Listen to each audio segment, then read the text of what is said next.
Story: The Lion and the Cows.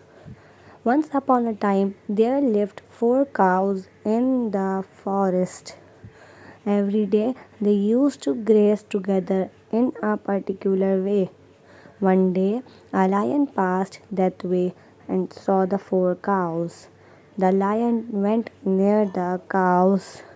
When the cows saw the lion coming near them, all of them fought together against the lion. The lion ran away.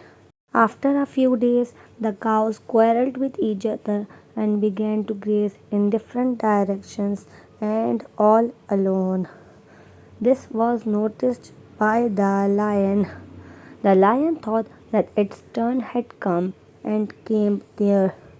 The lion killed all the four cows one by one.